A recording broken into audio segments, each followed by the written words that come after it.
tanto la fuente convencional como algunos artículos que dan cuenta, digamos, de la sanción del fraude a la ley. ¿Bien? ¿Se acuerdan? La clase pasada habíamos analizado el tema del fraude a la ley en un caso y obviamente la normativa, es decir, cómo lo regula el Código Civil y Comercial de la Nación. Ahora bien, en la fuente convencional tenemos que analizar cómo lo regula la Convención Interamericana sobre Normas Generales. ¿Bien?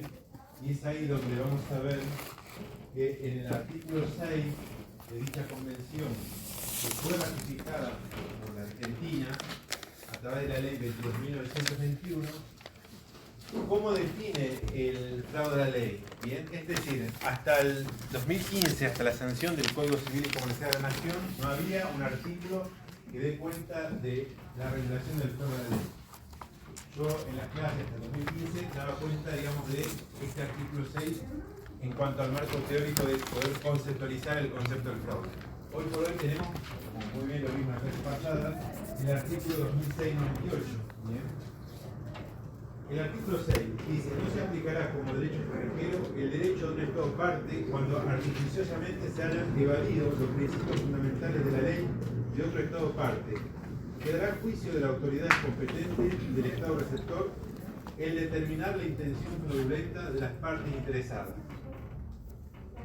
Bueno, ¿Cómo se llama la convención, perdón? la Convención Interamericana sobre Normas Generales del Derecho Internacional Privado es la CIDIP número 2, la que se celebró en Montevideo, en Uruguay, en el año 1989, y la Argentina lo ratificó a través de la ley 22.921. ¿Bien? Bueno, acá obviamente plantea el tema del concepto, la conceptualización está puesta en cómo se configura el fraude a la ley. Remarco en cuanto a lo que es la diferenciación al 2698, plantea más que nada y hace hincapié en el tema de la intencionalidad. ¿Bien? La intencionalidad que van a tener las partes a la hora de configurarse ese fraude a la ley. ¿Bien?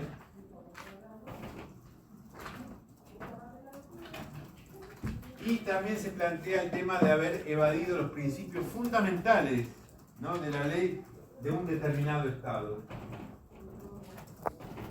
Si se evaden estos principios generales de un determinado Estado, obviamente no se va a tener en cuenta, ¿bien? Y obviamente se va a configurar el fraude a la ley. Habíamos dicho la clase pasada que en el fraude a la ley veíamos la intencionalidad, veíamos también el tema de un derecho evadido, ¿no?, y un derecho normalmente competente, ¿bien?, en el cual obviamente la persona se somete a un derecho que le termina siendo más favorable a sus pretensiones. ¿Bien? Bueno, acá remarca la intencionalidad en cuanto a que la mirada va a estar puesta en la intención que tienen las partes para poder determinar ese llamado fraude a la ley. Vamos ahora a analizar dos artículos que dan cuenta en cuanto a ese aspecto que se le va a dar, el aspecto sancionatorio, ¿bien?, el fraude a la ley. Bueno, uno de ellos está regulado en el artículo 124 de la ley 19.550, que refiere a la llamada ley de sociedades. ¿Bien? Un artículo que, si bien lo vamos a ver ahora con la mirada del fraude a la ley, en su momento, cuando lleguemos a ver sociedades, también lo vamos a volver a ver. ¿Bien? ¿Qué artículo? 124. Pero la mirada que vamos a ver ahora tiene que ver cómo se configura ese fraude a la ley cuando pasa determinado acto. ¿Bien? Dice: las sociedades constituidas en el extranjero que tengan su sede en la República o su principal objeto que esté destinada a cumplirse en la misma, será considerada como una sociedad local a los efectos de cumplimiento de las formalidades de constitución o su de reforma y controlador de fundamento. ¿Bien? Sociedad constituida en el extranjero que tenga su principal objeto en la República va a ser considerada una sociedad local. ¿Bien? La sanción está puesta en que para evadir determinado derecho, sin lugar a duda, esa conformación de esa sociedad que tiene su principal objeto en la República va a ser considerada una sociedad local, a los fines de lo que plantea el artículo 124. ¿Bien? Ahora bien, otro artículo que da cuenta también en cuanto a lo que es el aspecto sancionatorio de toda la ley está puesto en el artículo 2622, que en este caso la mirada va a estar puesta en el tema de el matrimonio. Bien, ¿Alguien podría leer el 2006-22? ¿Lo leo? Sí. Artículo 2622. Derecho aplicable. La capacidad de las personas para contraer matrimonio, la forma del acto, su existencia y validez se rigen por el derecho del lugar de la celebración, aunque los contrayentes hayan dejado su domicilio para no sujetarse a las normas que en él rigen. Bien. No se reconoce No, ningún... hasta ahí. Okay. Hasta ahí. La primera parte, el primer párrafo nos interesaba. Bien. Esta primera parte refiere a que en cuanto a la capacidad, la validez, los efectos de un matrimonio celebrado en el extranjero, dice que se va a regir por qué ley. Por la ley del lugar de celebración del matrimonio. Pero también continúa en cuanto a lo que es la regulación, y dice, aunque las partes cambiaran de domicilio, se va a seguir sujetando por la ley del lugar de celebración. Bueno, ustedes me pueden llegar a plantear, ¿y este artículo por qué pondera esta situación? Bueno, es ahí de que tendremos que plantearnos que la redacción es similar a lo que planteaba en el artículo 159 del Código Civil derogado, en cuanto para ese momento, que fue en el año 1987, no existía el divorcio vincular en determinados estados y obviamente estaba puesto en que las personas que se mudaran de domicilio, y en ese ejemplo podemos poner, como habíamos dicho en alguna oportunidad, el tema de los llamados matrimonios vía México, en ese momento, en ese contexto social, ¿bien? Que iban a otro estado a poder a divorciarse para contraer nuevas nupcias, ¿bien? Hasta ese momento en la Argentina no estaba regulado, ¿bien?, el divorcio vincular. Entonces, en este aspecto, el 2006-22, en cuanto al aspecto sancionatorio del fraude de la ley, dice que aunque se mudara de domicilio, en este caso los contrayentes, se va a seguir sujetando por la ley del lugar de celebración del matrimonio. ¿Bien? Bueno, y ahí obviamente damos el cierre del fraude a la ley. ¿Bien? Para empezar con otro problema que tiene que ver con el llamado orden público. ¿Bien? Y cuando hablamos de orden público, ¿a qué nos referimos? ¿Qué es el orden público? Decimos que el orden público es un conjunto de principios que obviamente se van a utilizar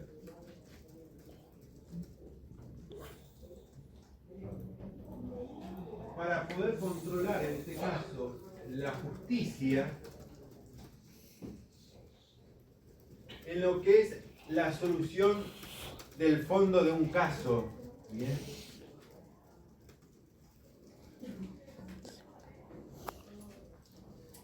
Con la finalidad, obviamente, de corregir, de ser necesario, esta llamada solución material, a la que va a conducir, obviamente, ¿De ser necesario, perdón? sí, de ser necesario, la solución material que va a conducir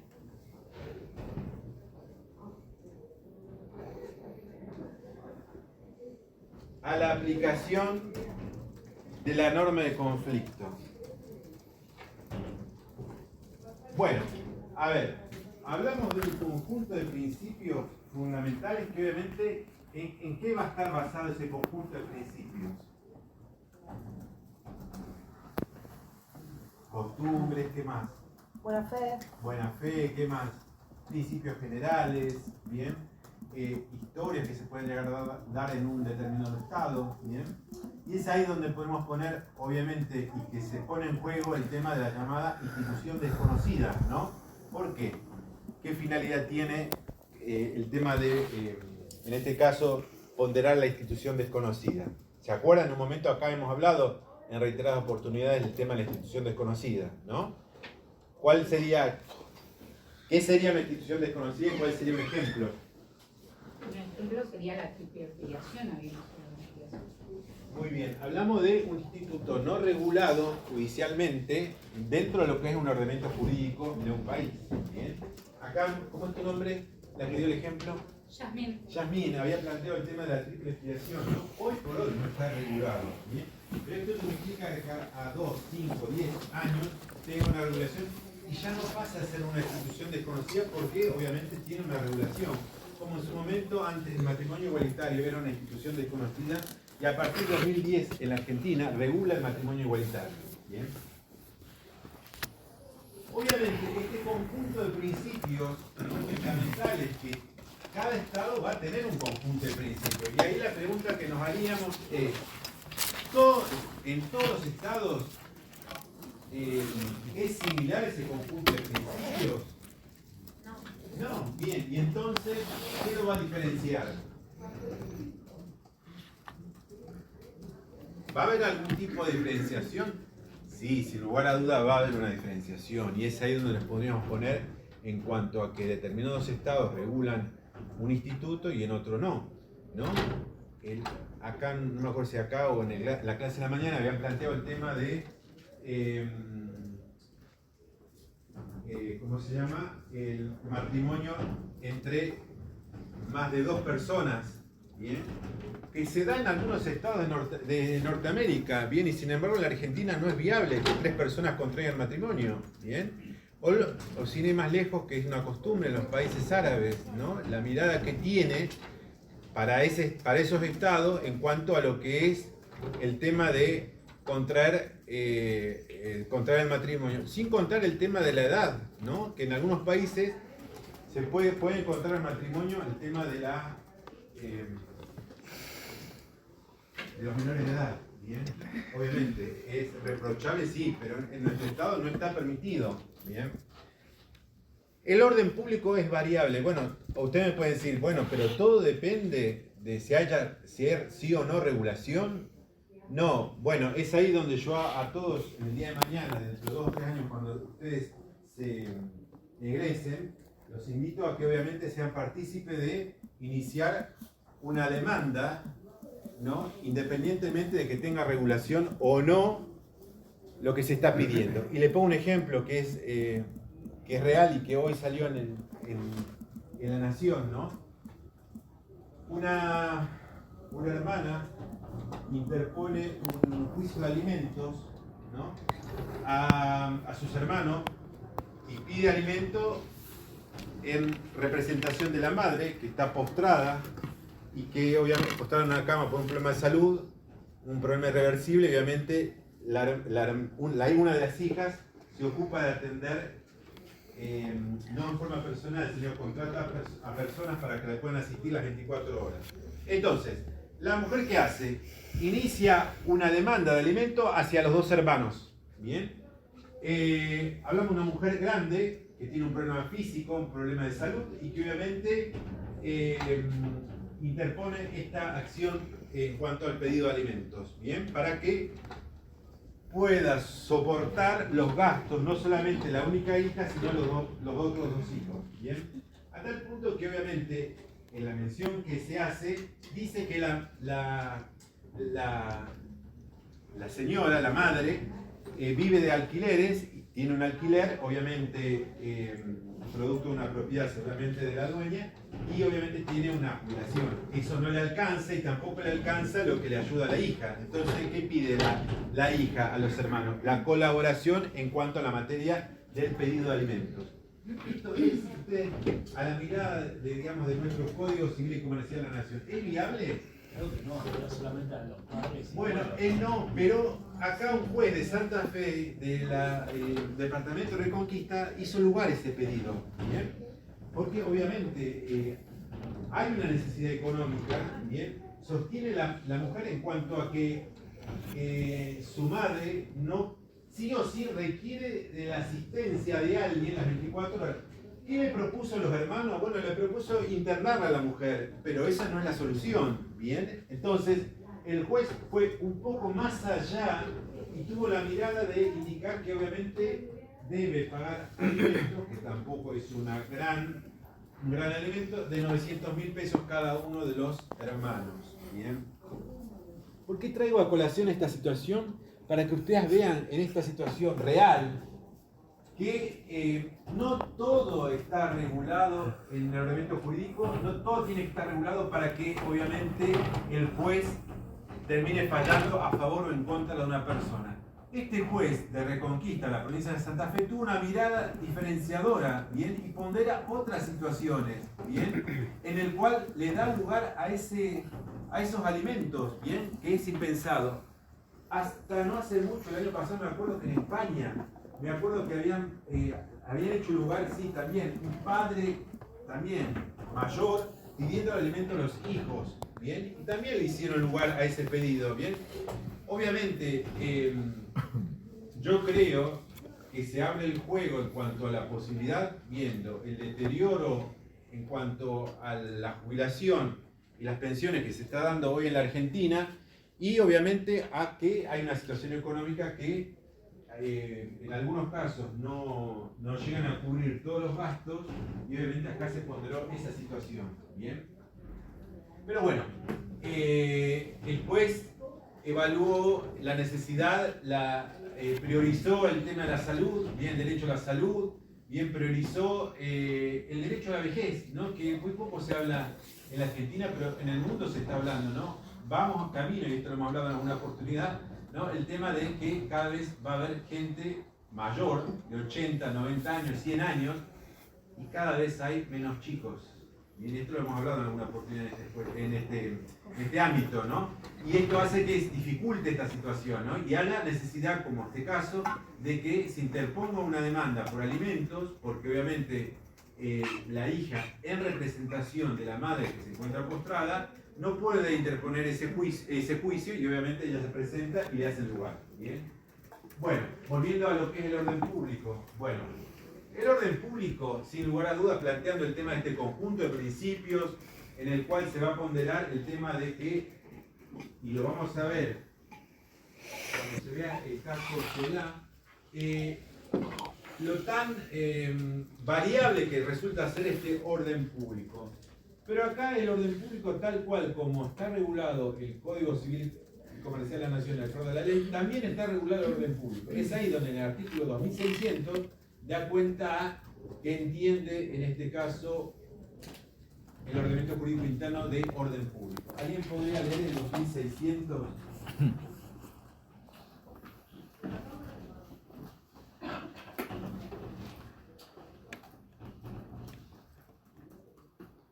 Chao, profesor. Sí, a ver. Orden público. Las disposiciones de derecho extranjero aplicables deben ser excluidas cuando conducen a soluciones incompatibles con los principios fundamentales de orden público que inspiran el ordenamiento jurídico argentino. Bueno, acá habla de la inspiración en cuanto a lo que es el ordenamiento jurídico argentino, ¿bien? Habla también, obviamente, de los principios fundamentales, hace referencia a la aplicación del derecho extranjero. Bueno, ¿por qué hace mención a la aplicación del derecho extranjero? Seguramente con la doctora, cuando dieron el tema, ¿qué relación guarda la aplicación del derecho extranjero con el orden público? Que el derecho extranjero no tiene que afectar el orden público. Muy bien. ¿Qué orden público? El orden público interno sería. Bueno, acá habla del derecho argentino, ¿no? Pero vamos a ver que en alguna medida lo que interesa es el orden público internacional. ¿Bien? A eso refiere particularmente, y en alguna medida seguramente la doctora ha puesto el tema de como ejemplo, ¿no? El tema de la moneda, ¿no? El anverso y el reverso en cuanto a en lo que hace la aplicación del derecho extranjero es el orden público es ponerle un freno, ¿bien? Un freno a esa aplicación del derecho extranjero cuando vulnere ese orden público, ¿bien? En el ejemplo siempre que hemos planteado acá, hemos dicho que en alguna oportunidad que matrimonio igualitario celebrado de una pareja de chilenos, cruza la frontera, celebra el matrimonio en Mendoza, cruza la frontera y nos planteamos si para el derecho internacional privado chileno es válido o no ese matrimonio. ¿Bien? En cuanto a lo que es esa mirada que va a estar puesta en cuanto a el orden público, en este caso orden público chileno. ¿Bien? Bueno, y en esa situación que nos planteamos, ¿no? En la contracara de la aplicación del derecho extranjero, ese orden público, ¿bien? y ese orden público que lo vamos a ver en alguna medida que también resulta ser variable. Bien. Dentro de este orden público vamos a ver que también existe una cláusula de excepción y que lo está planteando obviamente la normativa en función de esa mirada que va a tener en el artículo 2597. ¿Qué dice? Excepcionalmente, el derecho designado por una norma de conflicto no debe ser aplicado cuando en razón de un conjunto de las circunstancias de hecho del caso resulten manifiesto que la situación tiene lazos poco relevantes con ese derecho y en cambio presentan vínculos muy estrechos con el derecho de otro Estado, cuya aplicación resulta previsible y bajo cuyas reglas la relación se ha establecido válidamente. Bueno, el artículo 2597 regula el tema de la cláusula de excepción. ¿Cómo sería un ejemplo de esta llamada cláusula de excepción?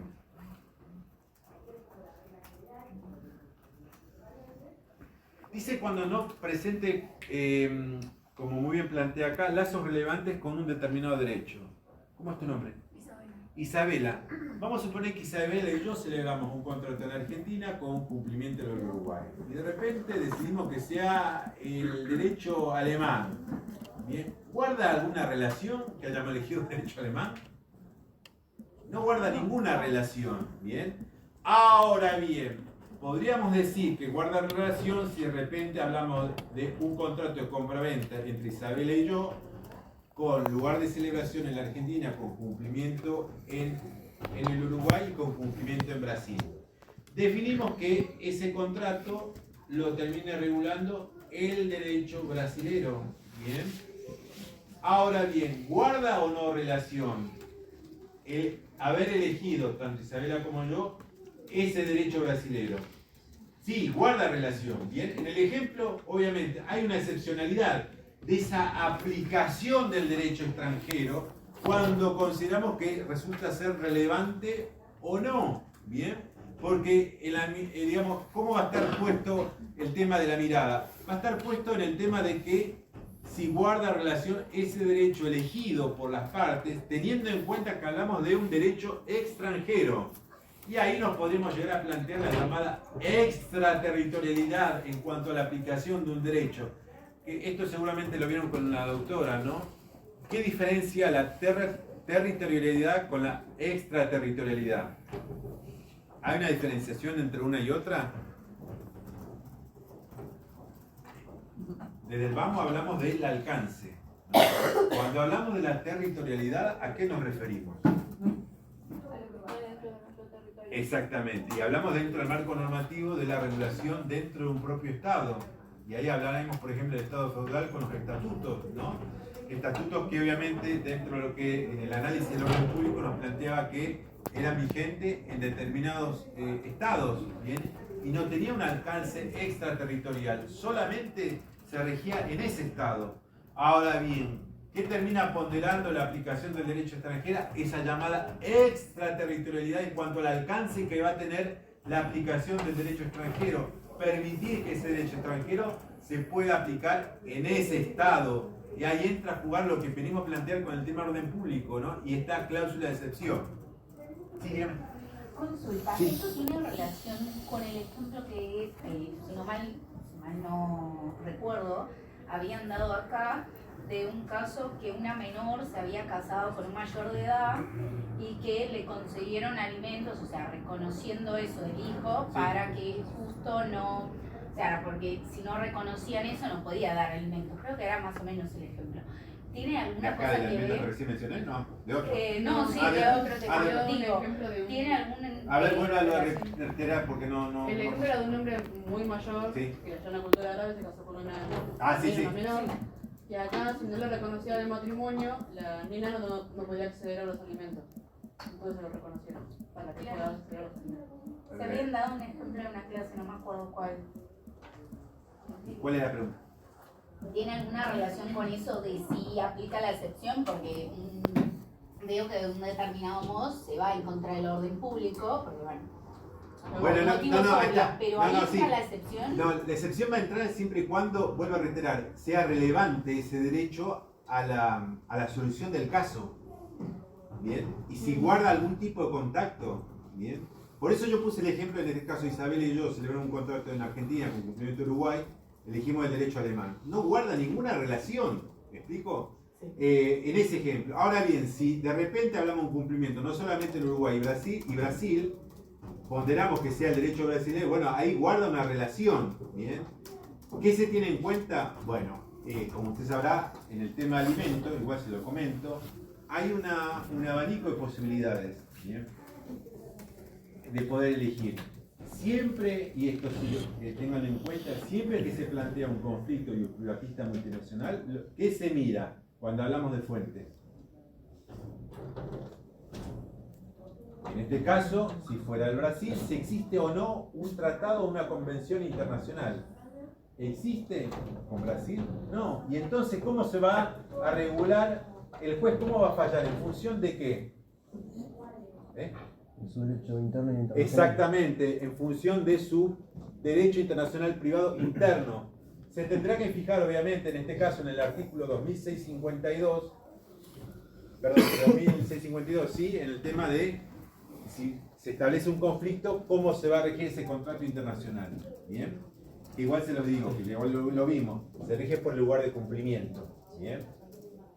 Ahora bien, en esa cuestión es que también sigue acá la cláusula de excepción, la última parte, dice, esta disposición no es aplicable cuando las partes han elegido el derecho para el caso.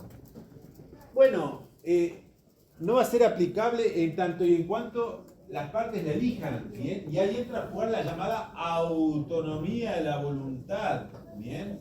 Que obviamente va a estar puesta en juego en determinados institutos, ¿no? Como es el arbitraje y como es el contrato, ¿bien? ¿No es aplicable cuándo?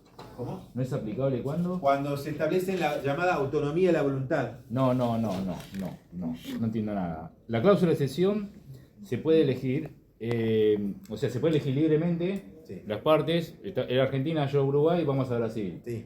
Ahí está, esa es la cláusula de excepción. Es la cláusula de excepción. Elegir. Brasil. Claro. Y ahora me dice que elijo y no es aplicable. No, si elige es aplicable. Ok. Si elige es aplicable. Esa es la excepción. Esa es la excepción. Bien. Bien. ¿Y ahora no es aplicable cuándo? No es aplicable cuando no guarda relación con el derecho. Ok. Bien. Y es ahí entra a jugar el tema del derecho alemán. Si Isabela y yo celebramos un contrato en la Argentina con cumplimiento Uruguay, Sí. y de repente elegimos un derecho que no tiene nada que ver con el derecho alemán, Ah, sí, ¿no? bien, entonces ahí entra a jugar el tema de que no. Bien. Ahora bien, si guarda una relación, sí puede elegir el derecho brasileño porque hay un cumplimiento tanto en Brasil como en Uruguay. Ahora bien, usted me puede llegar a decir, bueno, pero entonces no se respeta la autonomía de la voluntad. Bueno, ahí le diría, bueno, en alguna medida sí, pero también se contradice el artículo en tanto y en cuanto le dice que cuando no hay ningún punto relevante con ese derecho no se va a aplicar. Bien. Obviamente, cuando se va a plantear un conflicto y un privatista multinacional, cuando sea Isabela o yo incumplamos.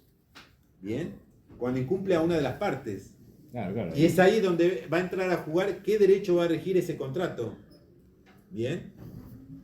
Si el derecho brasilero, si el derecho uruguayo, si el derecho alemán. Bien. Ahí está puesto en juego esa situación. Bien. Nos permite la autonomía de la voluntad, como dice acá, sí, lo exceptúa. Bien, como una posibilidad. Pero también tenga en cuenta una cosa, que también dentro de la misma normativa le están indicando que cuando es un derecho que tiene poco, como dice... O sea que lo que dice es que está bien, andá y elegí, pero no elijas cualquier cosa. Exactamente. Ah, listo, bien. listo. En el plano llano sería eso. Bien. Claro. Y es acá que lo plantea, dice, tenga lazos poco relevantes con ese derecho. Bien. Por eso puse el ejemplo extremo del derecho alemán, que no hay no guarda ninguna relación. O sea que ahí no aplicaría la autonomía de la voluntad. No, pero vuelvo a reiterar. ¿Cómo es tu nombre? Emanuel. Emanuel, como Emanuel muy bien plantea, dice, bueno, pero se contradice con el tema de la autonomía de la voluntad. Claro. Y a él yo le diría que sí, ¿bien? Pero ¿quién objetaría esa aplicación o no? La parte demandada, perdón, la parte que demanda, Claro. ¿bien? La objetaría. O Si sea, no, pero no. en principio, primero lo que es la autonomía de la voluntad y en el caso de un conflicto, ahí sí se aplicaría lo que... Claro, vamos a suponer que dentro de la autonomía de la voluntad diríamos el derecho alemán. Claro. ¿No? y de repente, habiendo un juicio, Claro. yo le diría, no, pero acá se contradice con el derecho elegido, no tiene nada que ver. Claro. ¿Me explico? Ujú. O sea, ahí guardaría esa relación. No está mal lo que dijo Manuel. Digamos, hay una contradicción, sí, pero también ahí está en la respuesta en cuanto a que usted y yo elegimos un derecho y de repente ese derecho elegido, al momento de iniciar un juicio, se lo puede objetar por el tema de que no guarda ningún lazo relevante con el derecho que se pone en cuestión en cuanto a lo que es el derecho extranjero. Porque acá, volvamos a reiterar, lo que está en juego es aplicar el derecho extranjero. Y la incidencia que tiene el tema del orden público, ¿bien? ¿Es contrario al orden público? Y bueno, veremos al momento del análisis, ¿bien? Y es ahí donde vuelvo a reiterar el tema de la contracara que tiene el tema de la aplicación del derecho extranjero con respecto al orden público, ¿bien? Bueno,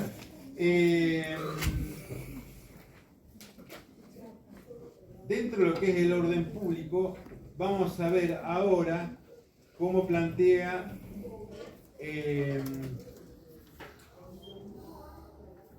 el orden público en los protocolos adicionales del Tratado de Montevideo en el artículo 4, tanto en el Tratado de Montevideo del 89 como del 40. En el artículo 4 refiere al tema del orden público. ¿Bien?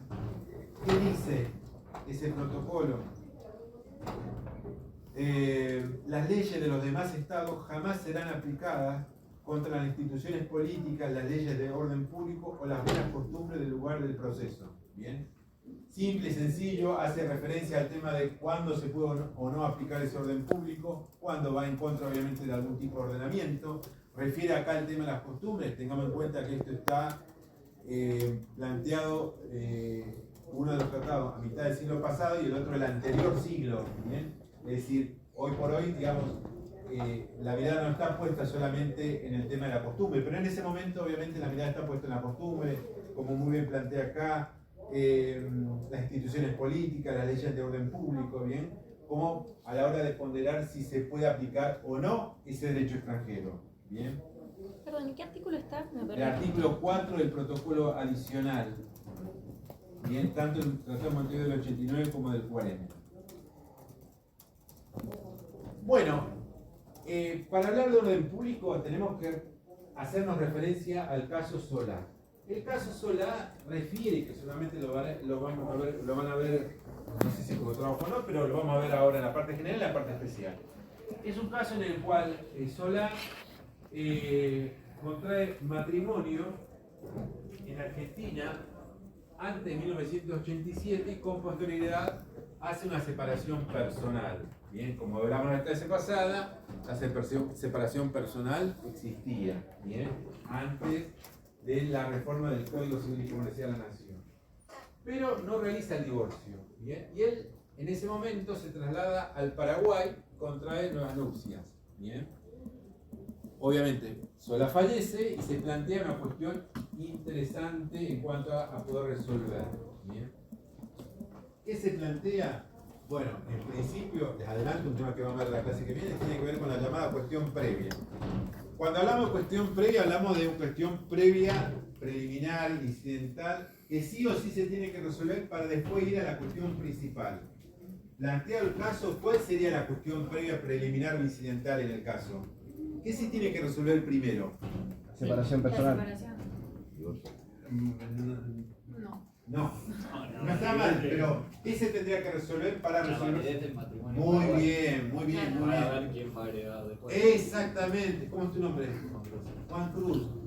Lo primero que se tiene que resolver es si es válido o no el matrimonio. Bien, el segundo matrimonio. Bien. Para ir a la cuestión principal, que sería ¿cuál? Como muy bien plantea Juan Cruz, ¿verdad? Sí. El tema de la vocación hereditaria. ¿Quién tiene vocación hereditaria? Bien. Fundamental. Bien. Y es ahí donde en el análisis que vamos a ver hay un fallo de primera y segunda instancia en el cual en ambas dicen que es contrario al orden público. Bien. Y falla en contra. Bien. Y sin embargo en corte lo resuelve de otra manera. porque tiene una mirada más integradora en cuanto a la mirada del orden público. ¿Y qué dice?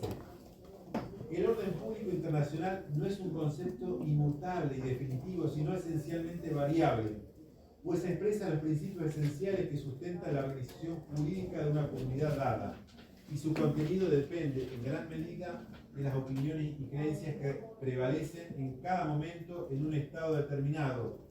De allí que la confrontación debe hacerse con un criterio de actualidad, noción que es ampliamente recibida por el derecho comparado. En el interín, al momento de la primera y segunda instancia, no estaba regulado el divorcio vincular. Después, en la sentencia de corte, ya se regula el divorcio vincular. Entonces, lo que en su momento estaba prohibido, ahora está permitido. Hubo una separación personal no completada por este caso, por el caso Solá. Entonces, la mirada que tiene la Corte es que hablamos de un orden público variable, cambia, modifica. Por eso en algún momento yo les comento el tema de que lo que hoy está prohibido no implica que acá a un par de años esté permitido, regulado, y ya no termine siendo prohibido, como hablamos, como muy bien planteamos cuando hablamos del comienzo de la clase, el tema de la triple filiación. Hoy no está regulado. Dentro de un año, 2 años, 3 años, 5 años puede ser que esté regulado y es ahí donde ya termina no siendo una institución desconocida. ¿Bien? Entonces, ahí es ahí donde tiene el tema del orden público variable que pondera en este caso el fallo Solá. ¿Bien? Cierro con esto el tema del orden público. Uno puede preguntarse, bueno, el orden público, ¿hay una diferencia entre el orden público interno e internacional? Sí. Ya dijimos que el orden público internacional, ¿qué limita? ¿Qué va a limitar el orden público internacional? Derecho internacional. Muy bien, la aplicación del derecho extranjero. Ahora bien, también existe un orden público interno que va a limitar ¿qué? La autonomía de la voluntad. Bien. Ahora bien, lo que le interesa al derecho internacional privado va a ser el orden público internacional, y lo hemos puesto en ejemplo en el tema del 2600 del Código Civil y Comercial de la Nación en cuanto a lo que es el concepto, y en la cláusula de excepción que plantea el artículo 2597. ¿Bien? En cuándo se puede aplicar, de qué manera menciona la excepcionalidad de la aplicación del derecho extranjero en lo que es el orden público. ¿Bien? Y yo siempre pongo el ejemplo del artículo, como muy bien lo hemos planteado acá, el artículo 2622. Que lo hemos visto hoy cuando comenzamos el tema del fraude, ¿se acuerdan? Lo analizamos en el primer párrafo, pero en 2622 hay una segunda parte en donde hace una revisión al artículo 403 y 572, segundo párrafo, y da cuenta de el tema de cómo analiza ese orden público, en este caso internacional. ¿Alguien podría leer el 2622, el segundo párrafo?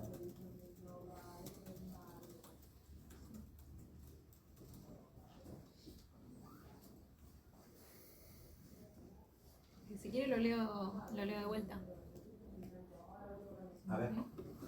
No se reconoce ningún matrimonio celebrado en un país extranjero si media alguno de los impedimentos previstos en los artículos 575, segundo párrafo, y 403, incisos A, B, C, D y E. Bien. Después dice... ¿Cuáles serían, para no ahondar mucho más, cuáles serían esos impedimentos? Se los resumo. Uno es el parentesco, afinidad, consanguinidad, adopción. ¿Bien? Otro impedimento es el ligamen. ¿Qué es el ligamen? Que esté casado. Mientras el anterior matrimonio subsista, que pasó en el caso Solá, ¿bien? Pondera como un impedimento matrimonial. Y el tercer impedimento matrimonial refiere al tema del homicidio del otro cónyuge en su calidad de autor, cómplice o instigador.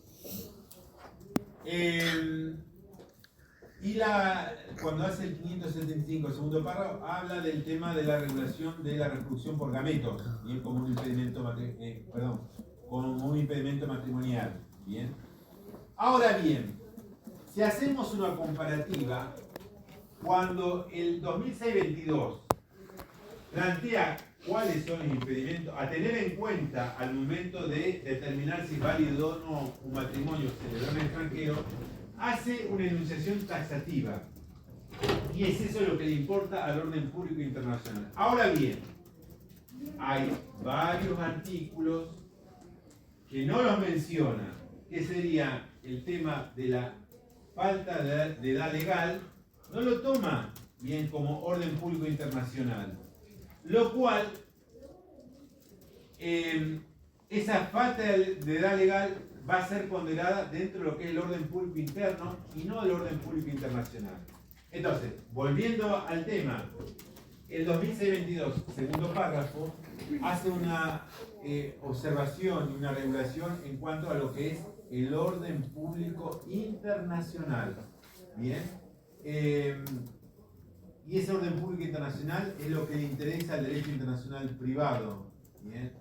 Y eso también guarda relación cuando veamos el tema del matrimonio, al tema del matrimonio a distancia, en donde el cual existe un instituto llamado matrimonio a distancia, en el cual también la autoridad competente lo que va a tener que hacer es observar si existe alguno de los impedimentos matrimoniales regulados en este artículo 2622 que remite al 403 en algunos incisos y que remite al 575 segundo párrafo. ¿Bien? Ahí está puesto en el tema de lo que es el orden público internacional. ¿Bien? Y cierro con cómo plantea Savigny el orden público. Ustedes saben, y esto lo dio la doctora, el tema de la comunidad jurídica de los estados, ¿no? ¿Qué planteaba Savigny en esta llamada comunidad jurídica de los estados? Que le iba a dar una solución, ¿bien?, a cualquier conflicto privatista multinacional que se presente, y la solución va a estar puesta tanto acorde a la solución que puede ser o el derecho nacional o el derecho extranjero. Y ahí pedíamos digamos, si hacemos una comparativa con la aplicación del derecho extranjero y con otro autor como Werner Golmi, que se acuerdan qué planteaba Werner Golmi. Planteaba el tema de la teoría del uso jurídico. ¿Y qué decía? Que se iba a aplicar con el mismo grado de accesibilidad que lo haría el juez extranjero en cuanto a aplicar el derecho extranjero. En este caso, Savigny plantea como regla de solución no solamente el derecho extranjero, sino también puede ser el derecho nacional acorde a las necesidades que se puede llegar a plantear como regla de solución. ¿Establece una regla de solución? Sí. ¿Cuál será el criterio? Bueno, será el criterio en cuanto al jugador, cómo cree que va a ser la regla va a ser la solución más acorde a ese conflicto, que puede ser ya sea el derecho nacional o el derecho extranjero.